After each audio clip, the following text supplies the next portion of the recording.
Inilah Gorissa dan TV, membaca Indonesia dengan 3 metode. Metode pemikiran.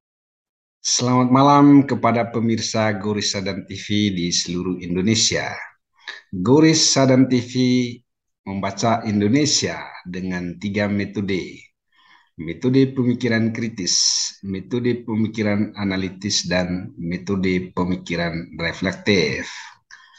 Pemirsa Gorissa dan TV yang kami cintai, pada kesempatan ini kita membahas tentang penangkapan kepala daerah oleh KPK. Perlu pemirsa ketahui bahwa sampai dengan tahun 2022 ini sudah ada 8 kepala daerah yang ditangkap oleh KPK, ya. Setidaknya sampai dengan bulan Agustus tahun 2022, ya. Ini tertanggal 14 Agustus 2022. Jadi sudah terdapat 4 kepala daerah yang tertangkap oleh KPK terkait dengan korupsi, kolusi, dan nepotisme. Dan di antara 8 kepala daerah itu, yang pertama adalah Wali Kota Bekasi, Rahmat Effendi.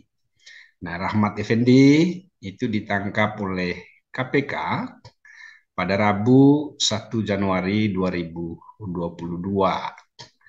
Dan penangkapan terhadap Rahmat Effendi ini terkait dengan kasus dugaan suap pengadaan barang dan jasa dan juga lelang jabatan dalam pemerintahan Kota Bekasi.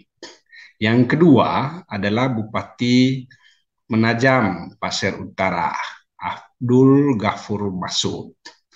Abdul Ghafur Masud ditangkap oleh KPK pada 12 Januari 2022.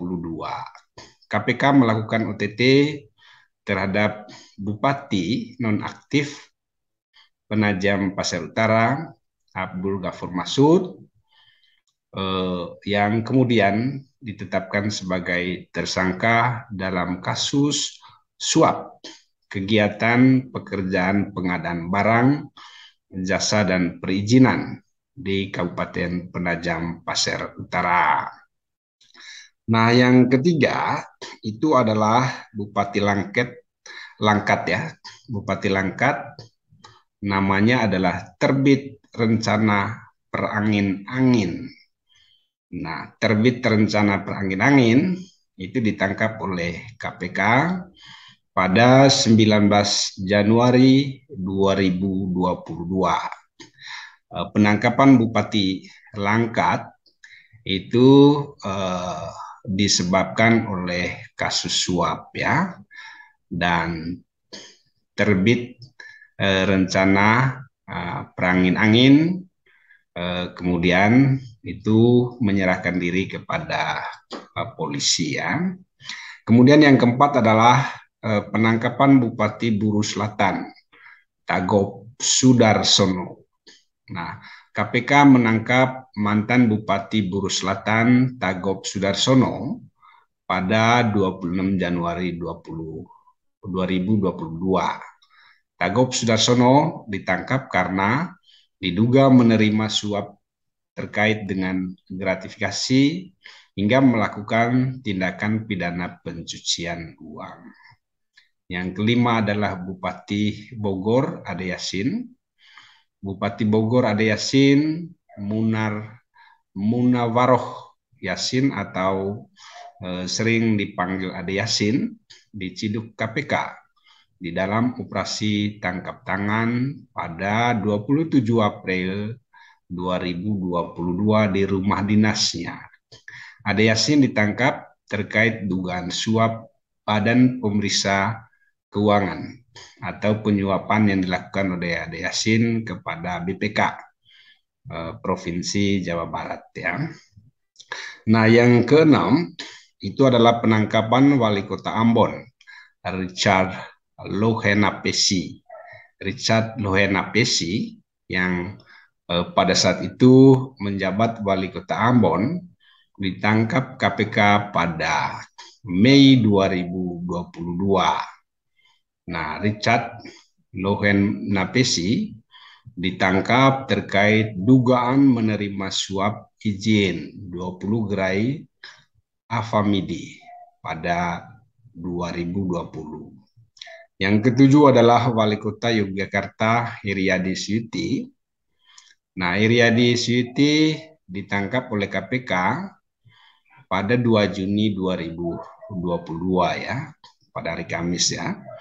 Nah, Haryadi ditangkap KPK karena dugaan menerima suap untuk perizinan pembangunan apartemen Royal Kedaton. Dan yang terakhir, yang barusan itu adalah penangkapan Bupati Pemalang Mukti Agung Wibowo. Bupati Pemalang Mukti Agung Wibowo kena OTT KPK pada 11 Agustus 2022 lalu, dan ia diduga menerima suap sebesar 6,1 miliar. Dugaan tersebut terkait dengan jual beli jabatan di dalam pemerintahan Kabupaten Pemalang, Jawa Tengah ya.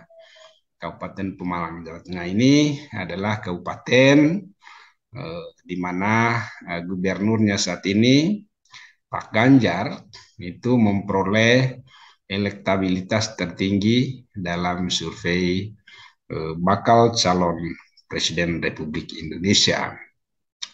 Nah, pemirsa Gorissa dan TV yang kami hormati, ada berbagai macam sebabnya mengapa terjadi penangkapan yang dilakukan oleh KPK terhadap kepala daerah ya. Yang tadi mungkin sudah disinggung secara luas ya. Tetapi dari catatan yang kami simpulkan, sedikitnya ada 6 penyebab terjadinya penangkapan kepala daerah oleh KPK. Yang pertama, kepala daerah yang bersangkutan terbukti atau terdangkap basah menerima suap pengadaan barang dan jasa. Kemudian yang kedua, kepala daerah yang bersangkutan melakukan menerima suap dalam hal terkait dengan pelelangan jabatan. Kemudian yang ketiga, kepala daerah yang bersangkutan menerima suap terkait dengan perizinannya. Di Kalimantan Timur itu yang paling banyak duit dari perizinan itu adalah perizinan tambangnya.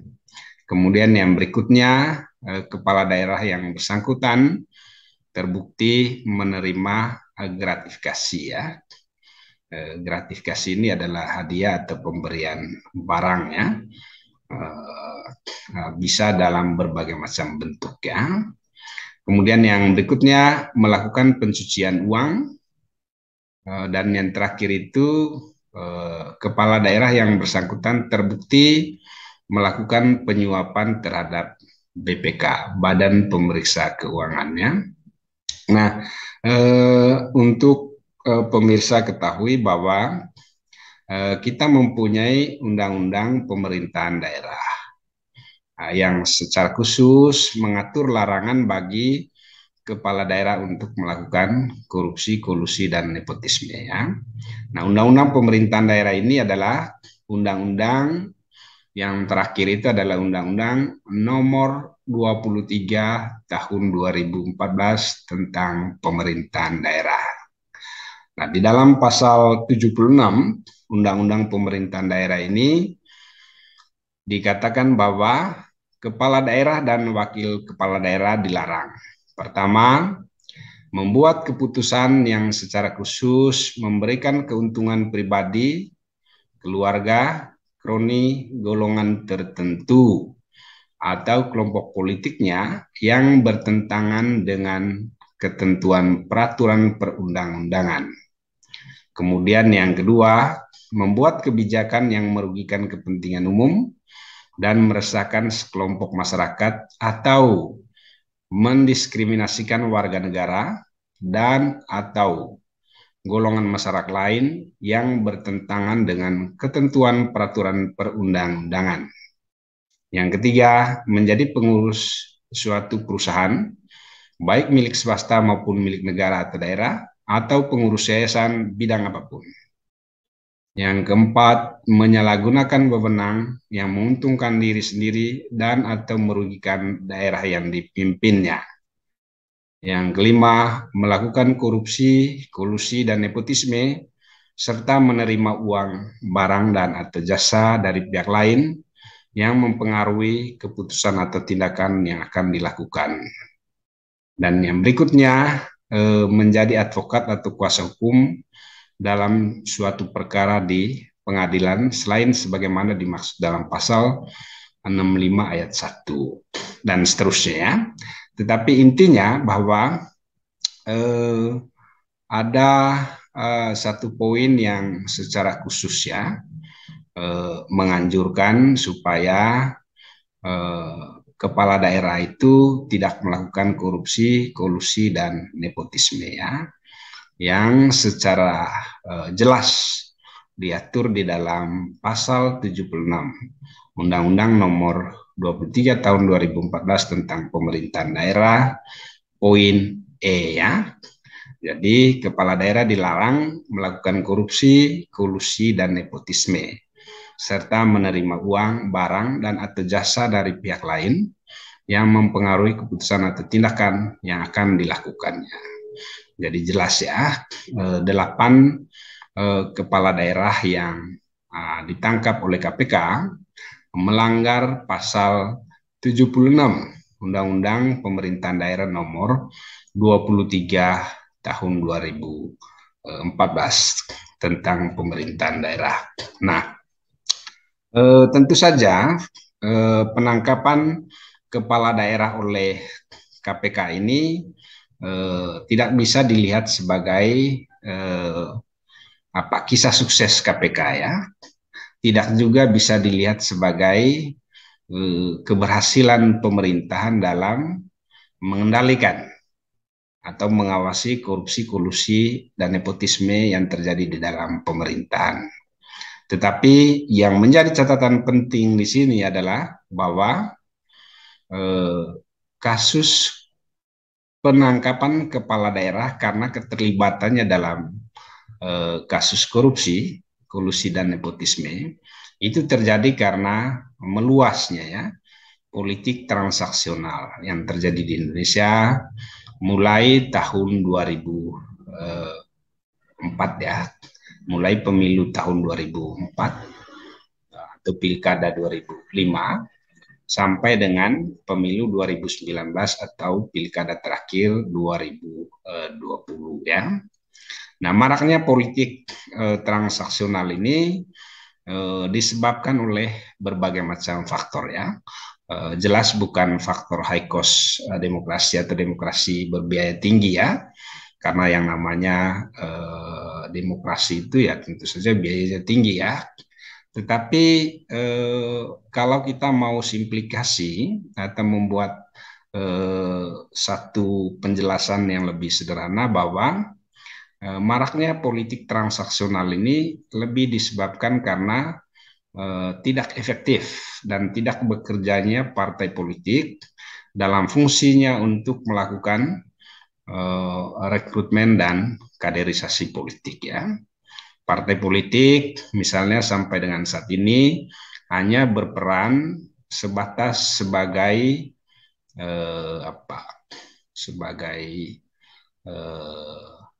jembatan ya yang menghubungkan antara kader atau bakal calon yang punya potensi untuk menjadi kepala daerah dengan pemimpin atau otoritas tertinggi di dalam partai politik. Nah, di mana keputusan otoritas tertinggi di dalam partai politik yang kemudian terjadi politik transaksi atau partai kadang-kadang mendagangkan ya, menjual belikan bakal calon ini dengan permintaan-permintaan yang lebih spesifik Misalnya untuk maju sebagai bupati ya minimal kepala daerah misalnya harus menyetor ya sekitar 10 miliar kepada partai politik ya. Dan fenomena ini tentu saja bukan fenomena eh, yang terjadi sekarang saja ya, tetapi ini adalah fenomena yang sudah lazim, sudah biasa ya.